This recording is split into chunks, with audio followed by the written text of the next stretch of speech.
दर्ज की गई है। कल प्रदेश में 2,06,178 सैंपल्स की जांच की गई और जो डेली पॉजिटिविटी की रेट है वो इस समय 0.01% के आसपास चल रही है। अब तक प्रदेश में कुल मिलाकर 6,98,97,856 सैंपल्स की जांच की जा चुकी है, जो पूरे देश में सर्वाधिक है। टीकाकरण का कार्य निरंतर चल रहा है और टीकाकरण के क्रम में कल 8,76,662 डोजेज एडमिनिस्टर की गई। अब तक कुल मिलाकर 4,59,76,210 लोगों को वैक्सीन की पहली डोज लगाई जा चुकी है और 85,18,342 लोगों को वैक्सीन की दूसरी डोज भी लगाई जा चुकी है।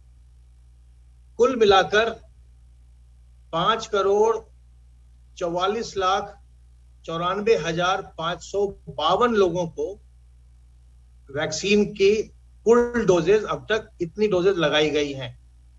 5,44,94,552 कुल डोजेज अब तक लगाई जा चुकी हैं। वैक्सीनेशन के संबंध में कल एक महत्वपूर्ण शासनादेश जारी किया गया, जिसके कुछ अंश के बारे में मैंने आपको कल बताया भी था। जो भिखारी या निराश्रित या इधर उधर घूमने वाले, जिनका कोई अता पता नहीं है, ऐसे लोग हैं, उनका वैक्सीनेशन अब समाज कल्याण विभाग के दफ्तर में वर्क प्लेस वैक्सीनेशन के केंद्र बनाकर किया जाएगा, ताकि वो सुरक्षित रहें और उनसे भी दूसरे किसी को संक्रमण ना हो। दूसरी बात यह है कि जो प्रदेश में ऐसे लोग हैं जो विदेशों से आए हैं और काफी समय से यहाँ रह रहे हैं, जैसे कई जगहों पर बौद्ध भिक्षु रह रहे हैं दूसरे देशों के, या कुछ लोग ऐसे हैं जो कार्य के सिलसिले में यहाँ रह रहे हैं, उन लोगों का वैक्सीनेशन भी उनके पासपोर्ट के आधार पर अब किया जा सकेगा। इसके साथ ही साथ दूसरी डोज पर फोकस करने के लिए, क्योंकि पहली डोज के बाद ये देखा जा रहा है कि जिनकी दूसरी डोज ड्यू हो रही है वो लोग आगे समय से बिल्कुल नहीं आ रहे हैं, या एक कारण ये भी हो सकता है कि उन्हें स्लॉट मिलने में कोई दिक्कत हो रही हो, इसलिए वो उतना उत्साह नहीं दिखा रहे हैं। इसलिए ये निर्णय लिया गया है कि अब शनिवार को, प्रदेश में शनिवार को जो टीकाकरण होगा कोविड का, उस दिन केवल दूसरी डोज लगाई जाएगी। सोमवार से शुक्रवार तक लोगों को पहली डोज और दूसरी डोज दोनों लगेगी, लेकिन शनिवार को अब केवल सेकेंड डोज लगाई जाएगी। जो लोग उसमें अपना स्लॉट बुक करेंगे उन्हें प्राथमिकता होगी 9 बजे से 11 बजे तक शनिवार को। केवल उन लोगों को दूसरी डोज लगेगी जिन्होंने अपने स्लॉट बुक कराए हुए हैं, और 11 बजे के बाद से कोई भी व्यक्ति जिसने स्लॉट बुक कराया हो या अगर नहीं भी कराया है तो अपने पहचान पत्र के आधार पर आकर के सेकेंड डोज अपनी लगवा सकता है। इसके अलावा यह भी आदेश किया गया है कि बेसिक शिक्षा के लिए जो जिला बेसिक शिक्षा अधिकारी होते हैं उनके कार्यालय में, और माध्यमिक और उच्च शिक्षा के लिए जिला विद्यालय निरीक्षक के कार्यालय में वर्क प्लेस वैक्सीनेशन का केंद्र बनाते हुए शिक्षकों को, शिक्षिकाओं को, जो शिक्षणेतर कर्मचारी हैं उनको, और जो इन स्कूलों के कॉलेजों के परिवहन से जुड़े हुए कर्मचारी हैं, इन सबों का भी वर्क प्लेस वैक्सीनेशन प्राथमिकता से कराया जाएगा। तो हमारी कोशिश ये है कि हम अधिक से अधिक वैक्सीन प्राप्त करें और अधिक से अधिक लोगों को हम बहुत तेजी से वैक्सीनेट कर दें, जिससे कि प्रदेश के लोगों को सुरक्षा कवच मिल जाए और कोविड का संक्रमण प्रदेश में न फैलने पाए। लेकिन सावधानी बरतते रहना बहुत आवश्यक है।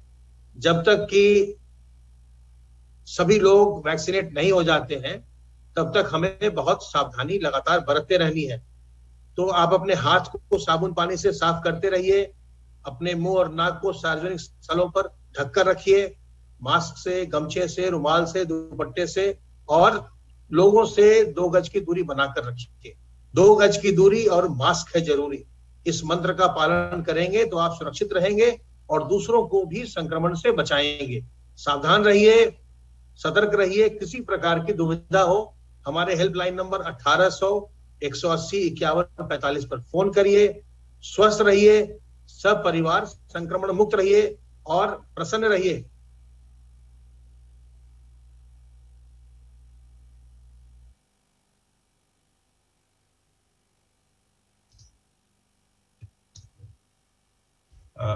नमस्कार, मैं रणवीर प्रसाद, राहत आयुक्त। उत्तर प्रदेश में पिछले कुछ दिनों में से बाढ़ की स्थिति उत्पन्न हुई है।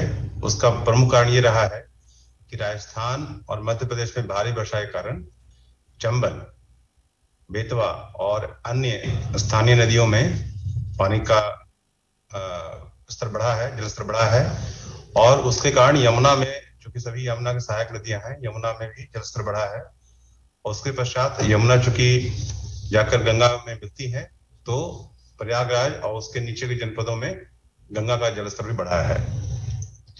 इसके कारण कुल वर्तमान में जो 22 जनपद हैं हमारे, 22 जनपदों के 466 गांव जो है जल स्तर बढ़ने के कारण प्रभावित हैं, और जिसमें हम लोग बाढ़ राहत का कार्य चला रहे हैं,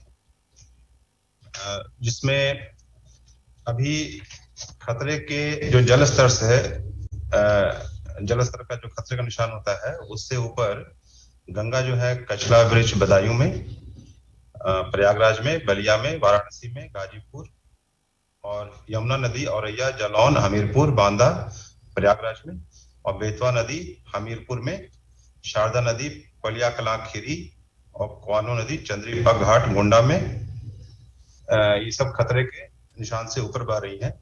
लेकिन अभी जो वर्तमान में सूचना प्राप्त हुई है उसके अनुसार कई नदियों का जलस्तर घट रहा है, जिससे ये आशा है कि आगे कुछ दिनों में इन नदियों में बाढ़ की स्थिति में सुधार होगा। उदाहरण के लिए औरैया में यमुना का जलस्तर घटा है, उससे जालौन में भी यमुना का जलस्तर घट रहा है, हमीरपुर में घटने का ट्रेंड है, बांदा में भी घटने का ट्रेंड है, और इस तरह से यमुना के घटने के पश्चात आशा है कि आगे अन्य नदियों में भी जलस्तर घटेगा।